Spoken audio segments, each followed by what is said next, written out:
நெஞ்சத்தில் சொல்லுங்க, நான் விசேஷித்தவர், நான் விசேஷித்தவர். இயேசுடைய ஊழியர்களை பேசிக்கொண்ட நம்முடைய பாவங்களை பேசிட்டு நம்முடைய பாவங்களை மன்னித்த ஆண்டவர், நம் பாவங்களை மன்னிக்கின்ற ஆண்டவர், அந்த விடுதலை பேச நாம் விசேஷித்தவர். ஆமென். நாம் விசேஷித்தவர் தானே, மற்ற ஜனங்களை பார்க்கிறோம் நாம் விசேஷித்தவர். ஆனால் இந்த அடைக்கலான குருவி, நமக்கும் இந்த குருவிக்கு என்ன சம்பந்தம்? எதற்காக இந்த அடைக்கலான குருவை இயேசுவானவர் ஒரு எடுத்துக்காட்டாக சொன்னார். ஆனால் அந்த குருவி பார்ப்பதற்கு ஒரு உருவத்தில் சின்னதாக இருந்தது, ஒரு சிறியதாக இருந்தது. அந்த குருவியுடைய ஒரு அழகு இல்லை, அந்த குருவி பெரிய ஒரு எடையும் இல்லை. மினிமம் ஒரு 27 கிராமத்தில் ஒரு கிராமம், ஒரு 39 கிராமம், அவ்வளவுதான். மினிமம் 50 கிராமம். அவருடைய எடை 50 கிராமம், ஒரு கேஜி கூட இல்லை, 100 கிராமம் இல்லை, ஒரே ஒரு 50 கிராமம். அவ்வளவு சிறிய ஒரு அடைக்கலான குருவியை நம்மளுக்கு ஒரு எடுத்துக்காக சொல்லியிருக்கிறாருன்னா இயேசுவானவர் எப்படிப்பட்டவர். அல்லேலூயா. அப்படி இருக்கும்போது அந்த சிறிய குருவியை அற்பமாக எண்ணாதபடி அதை காட்டிலும் நாம் விசேஷித்தவர்கள். அல்லேலூயா. அதை காட்டிலும் நாம் விசேஷித்தவர்கள். இதே மாதிரி தான் மத்தேயு 10ஆம் அதிகாரம் 31ஆம் வசனத்துல வாசிக்கிறோம். இப்படி இந்த குருவி விலை வேண்டுமானால் குறைவாக இருக்கலாம், கம்மியா இருக்கலாம், விலை ரொம்ப கம்மியா இருக்கலாம். ஆனா தேவனுடைய பார்வையில வெளியேறு பெற்றதா இருந்தது. அவர் எடுத்துக்காட்டு நிறைய ஒரு நிர்வகிஷங்கள் கொடுத்திருக்கார். ஆனா இந்த அடைக்கலான இந்த சின்ன குருவி, ஒரு 50 கிராமம் கூட இல்லாத ஒரு அந்த குருவியை நமக்கு ஒரு விசேஷ வெளியேறப்பட்டதாக இருக்கிறது. படைத்தவர் அதன் மேல கரிசனை உள்ளவராக இருந்தார். இந்த அடைக்கலான குருவின் மேல ஒரு கரிசனை உள்ள இயேசுவாக இருந்தார். அப்படிப்பட்ட அந்த குருவின் மேல கரிசனை உள்ளவர் நம் மேல கரிசனை உள்ள இருக்க மாட்டாரா? அல்லேலூயா. நம் மேல கரிசனை உள்ளவரோடு இருப்பார். ஏனென்றால் அவர் படைப்பை நாம் படைத்தவர்கள், அவர் சுவாசத்தை நாம் சுவாசித்துக் கொண்டிருக்கின்றோம். நாம் அவருடைய பிள்ளை. அப்படி இருக்கும்போது நாம் அவருடைய பார்வையில கரிசனை உள்ளவர்களோடு நாம் இருக்கிறோம். தெரியுமா? உரித்தெழுதல் ஆண்டவர் சொல்லுகின்றார், உங்களை பார்த்து சொல்லுகின்றார், நீங்கள் விசேஷித்தவர்கள். அல்லேலூயா. நீங்கள் விசேஷித்தவர்கள். ஆனால் அவர் என்றைக்கும் மற்றவர்கள் மத்தியில் உங்களை விட்டுக் கொடுக்காத இயேசு கிறிஸ்துவாக யாருக்காக அவர் விட்டுக் கொடுக்க மாட்டார். ஏனென்றால் நாம் எல்லாரும் அவருடைய பிள்ளை. அவர் எந்த காரணத்துக்காக விட்டுக் கொடுக்க மாட்டார். எதற்காக விட்டுக் கொடுக்கணும்? இன்னைக்கு ஒரு தகப்பன் தன் பிள்ளையை மற்றொரு மகளை விட்டுக் கொடுப்பார்களா? ஒரு தாயை விட்டுக் கொடுப்பாங்களா? விட்டுக் கொடுக்க மாட்டாங்க. ஒரு பிள்ளைகள் தப்பு இருந்தாலும் விட்டுக் கொடுக்க மாட்டாங்க. அப்படி இருக்கும்போது உலகத்துக்குரிய தகப்பனாக இருக்கின்ற இந்த காலகட்டத்தில் ஆவியானவர் நம்மை படைத்த தாயின் கருவில் உருவாகுன பேச்சுரை அழைத்த தேவர் உங்களை விட்டுக் கொடுப்பார். அதனால்தான் அழகான ஒரு பக்தர் பாடுகிறார், என்னை விட்டுக் கொடுக்காதவர், என்னை நடத்துகின்றவர், என்னை பாதுகாப்பவர், என் நேசரே. என்னை விட்டுக் கொடுக்காதவர், என்னை நடத்துகின்றவர், என்னை பாதுகாத்தவர், என் நேசரே. நேசர் அவர் பாடல் ஒரு விதமான மன சந்தோஷத்தோடு அந்த பாடல் வரிகள் பார்க்கும்போது மன சந்தோஷத்தை கொடுத்தது. ஏதோ ஒரு கதைக்கான பாடல் வரிகள் எழுதவில்லை. விட்டுக் கொடுக்காத தேவன் அவர் ஒருவர் ஆகியால் நாம் சார்ந்து இருக்க வேண்டும். நாம் அவரை விட்டுக் கொடுக்கிற எந்த ஒரு காலத்துல நம்மளை விட்டுக் கொடுக்காத தேவன், நம்மளை விட்டுக் கொடுக்காத இயேசு கிறிஸ்து, மற்றவர்கள் மத்தியில் நாம் அவரை விட்டுக் கொடுக்கக்கூடாது. அல்லேலூயா. ஏனென்றால் நாம் அவருடைய பிள்ளைகள். நாம் அவருடைய பிள்ளைகள். நம்மை சிநேகிதர் என்று சொல்லியிருக்கின்றார். எடுத்துக்கோ, வாசிங்க. வாசித்த 12ஆம் அதிகாரம் 4ஆம் வசனம் வாசிங்க. லூக்கா 12:4. என் சிநேகிதராகிய உங்களுக்கு நான் சொல்கிறேன். என் சிநேகிதராகிய உங்களுக்கு நான் சொல்கிறேன். அப்போ அவர் நமக்கு தகப்பனாக இருக்கிறார், ஒரு ஃப்ரெண்டா இருக்கிறார். அப்படி அவ்வளவு உரிமையோடு நம்மை விட்டுக் கொடுக்காத ஆண்டவர் எதற்காக நம்ம சிநேகிதரா என்று சொல்லி சீஷர்கள் அவர்களை ஒரு சிநேகிதர் என்று சொல்லி அவரை தன்னுடைய ஊழியத்துக்காக அனுப்பும்போதுதான் இப்படிப்பட்ட வார்த்தைகளை சொல்லி அவரை தைரியப்படுத்துகின்றார். நீங்கள் விசேஷித்தவர்கள் என்று, நீங்கள் விசேஷித்தவர்கள், நீங்கள் தைரியமாய் ஊழியத்தை செய்யுங்கள் என்று. இன்றைக்கு அந்த நாட்களிலே அவர் படிப்பு அறிவில்லாதவர்கள், பணக்காரர்கள் அல்ல, சாதாரண மீனவர்கள். அப்படிப்பட்ட சாதாரண மீனவர்கள் இயேசு கிறிஸ்து தன்னுடைய ஊழியத்துக்காக அவர் சீஷர்களை அனுப்புகின்றார், தைரியத்தோடு அனுப்புகின்றார். நீங்கள் விசேஷித்தவர்கள் என்று. இந்த நாட்களிலே காணப்படுகிற கர்த்தருடைய ஜனங்களாகிய நாம் விசேஷித்தவர்கள். அல்லேலூயா, நாம் விசேஷித்தவர்கள். எந்த காரணத்துக்காகவும் அவரை நாம் விட்டுக் கொடுக்கக்கூடாது. நம்மை விட்டுக் கொடுக்காத ஆண்டவராக இயேசு கிறிஸ்து இருக்கும்போது நாம் எதற்கு விட்டுக் கொடுக்க வேண்டும்? அப்படி இருக்கும்போது கர்த்தரான இயேசு கிறிஸ்து நமக்கு சொல்லுகின்றார். 7வது வசனம் வாசிங்க. உங்கள் தலையிலுள்ள மயிரெல்லாம் எண்ணப்பட்டிருக்கிறது, ஆகையால் பயப்படாதீர்கள். போதும். அடைக்கலால் குருவியை விட்டுக் கொடுக்கிறது. ஆனா தலையில் இருக்கின்ற முடி, இந்த முடி கூட எவ்வளவு கணக்கு வச்சிருக்கிறார். இந்த முடியை கணக்கு வைக்கிற ஆண்டவராய் இயேசு கிறிஸ்து இந்த உருவத்தை, இந்த நம்முடைய இதயத்தை, நம்முடைய உருவத்தை அவர் மறக்காமல் இருப்பார். அவர் மறக்க மாட்டார். மறக்காத மாறாத தேவனாக இருக்கின்றார். அப்படி இருக்கும்போது அவருடைய சிஷ்யத்துல நாம் அவரை போல இருக்கிறோம். அவர் சாயலை நம்மளை படைத்திருக்கின்றவர். அப்படி இருக்கும்போது நம்மை விட்டுக் கொடுத்த தேவன் ஒரு விருப்பம் தைரியத்தோடும் வாழ வேண்டும். அதே போலதான் கடந்த பழைய பாடல வசனங்களை வாசிக்கும் போது எடுத்துள்ள வாசிங்க 1 சாமுவேல் 18ஆம் அதிகாரம் 14ஆம் வசனம் கூறுகிறது, தேவனாகிய கர்த்தர் தாவீதோடு இருந்தார். கர்த்தராகிய தேவன் தாவீதோடு இருந்தார். அவன் மகா புத்தி இனமாய் நடந்தான், புத்தி உள்ளவனாக நடந்தான்.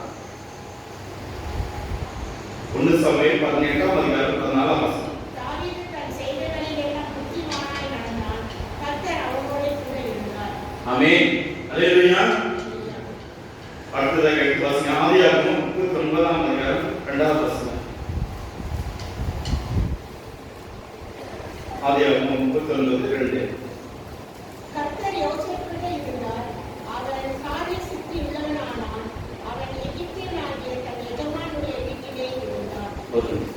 கர்த்தர் இயேசுவோடு கூட இருந்தார். அவர் பாரிசுத்தவராய் இருந்தார்.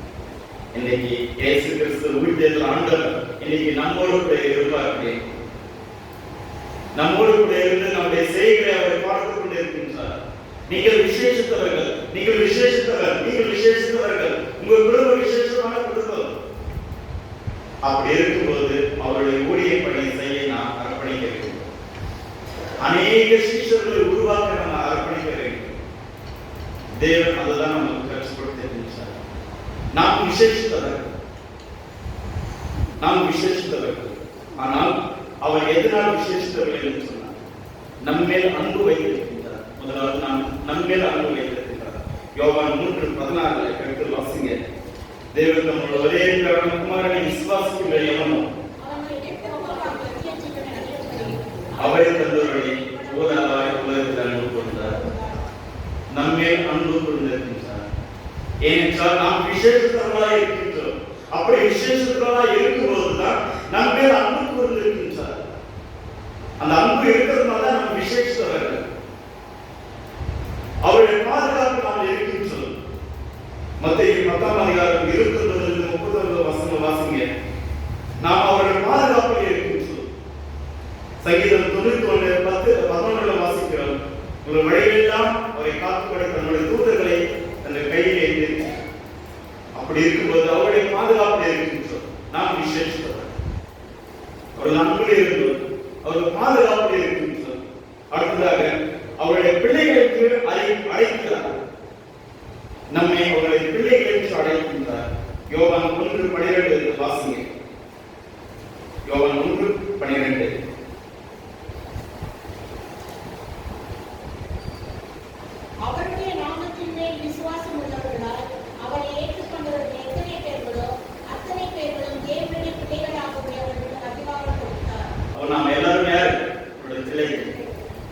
அப்ப நாம் விசேஷத்தவர்கள் தானே? நாம் விசேஷத்தவர்கள் எல்லாம் சொல்லுங்க. ஆமென். அல்லேலூயா. நாம் விசேஷத்தவர்கள். தேவனுடைய வாய் இலவசமா கொடுத்திருக்கு. அவருடைய வார்த்தைகளை பேச இலவசமா கொடுத்திருக்கு. அப்ப இலவசமாய் கொடுத்த ஆண்டவர் நான் இலவசமாக தான் பேசணும். ஆமென். அல்லேலூயா. Praise Lord. சொல்ல சொல்ல இந்த வாய் இலவசமா கொடுத்திருக்கு. நாம் விசேஷத்தவர்கள். நாம் விசேஷத்தவர்கள்.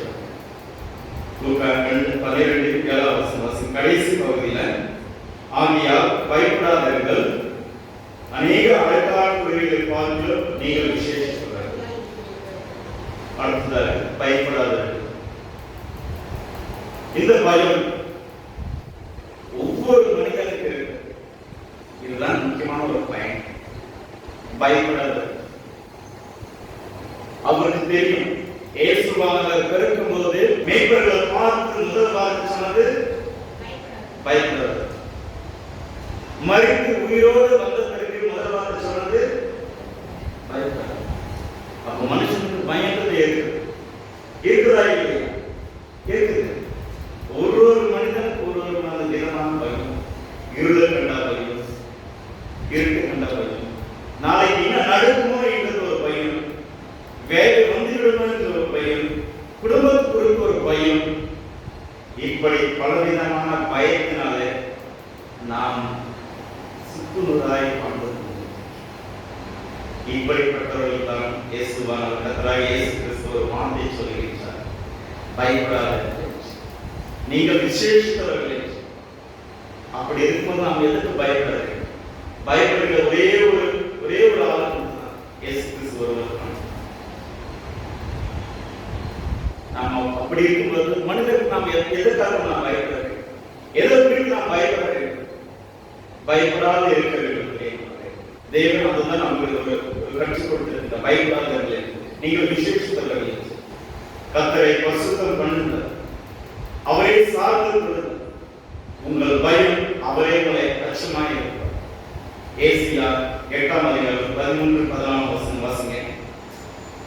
ஏசியா 8:13-14.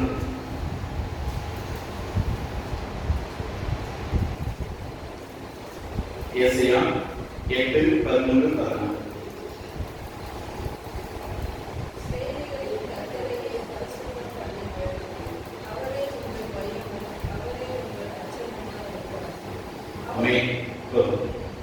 அவரே உங்கள் பயமும் அவரே உங்கள் அனுசரமாய்.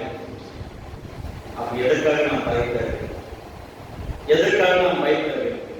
ஏனென்றால் நாம் பயப்படாமல் இருந்தால் விசேஷித்தவர்கள். இந்த உலகத்தில் வாழ்வதை வேதனைகளை, துன்பங்கள், கஷ்டங்களை நம்மை குறைத்துக் கொண்டே இருக்கும். ஆனால் கர்த்தர் நம்மோடு கூட இருப்பார். ஆமென். நாம் எவ்வளவு கர்த்தரை சார்ந்து இருக்கிறோமோ அவ்வளவு சுமந்த பாடுகளையும் துக்கங்களையும் வேதனையும் சுமந்து கொண்டுதான் இருக்க வேண்டும். ஏனென்றால் இயேசுவானவர் சொல்லுகின்றார், ஒருவரை தன்னைத்தானே எடுத்து தன் சிலுவை எடுத்துக்கொண்டு என்னை பின்பற்ற விரும்பினால் அவனை தன்னைத்தானே இருக்க வேண்டும், அவன் பாடுகளை சுமக்க வேண்டும் என்று இயேசுவானவர் சொல்லியிருக்கின்றார். அப்படி இருக்கும்போது அந்த வேதனைகளை சுமந்து கொண்டு நாம் செல்லும் போது இயேசுவானவர் நம்மோடு கூட எதிர்பார்க்கிறேன். நாம் சோர்ந்து போகாமல் இருக்க வேண்டும். பாவ மன்னிப்பை கல்வாரி சிலுவையை பெற்றுக்கொண்ட நாம் அவருடைய பாதையை நடக்கும்போது எதற்காக நாம் பயப்பட வேண்டும்? நிச்சயமாக இந்த உலகத்தில் நாம் வாழும் வரை பயப்படாமல் இருக்க வேண்டும். ஏனென்றால் நாம் அவருடைய பிள்ளை, நாம் விசேஷித்தவர்கள். அது அப்படி இருக்கும்போது நாம் எதற்காக பயப்பட வேண்டும்? குடும்பத்தை குறித்தாவது, பிள்ளைகளை குறித்து, பிள்ளைகளுடைய எதிர்காலை குறித்து திட்டம் போடாதவர்கள்.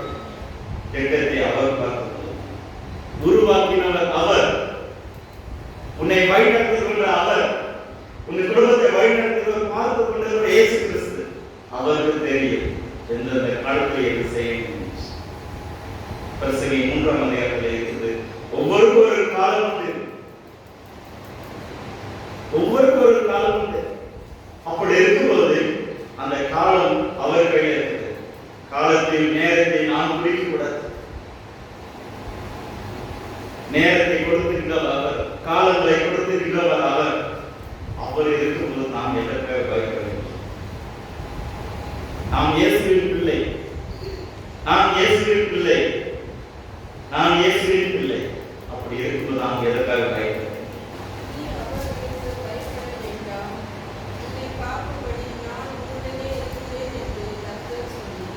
ஆமென். நீர் அவர்களுக்கு பயப்பட வேண்டாம், உன்னை காக்கும்படி நான் உன்னோடு கூட இருக்கிறேன். நான் உன்னோடு கூட இருக்கிறேன். எதற்காக பயப்பட வேண்டும்? எதற்காக நாம் பயப்பட வேண்டும்?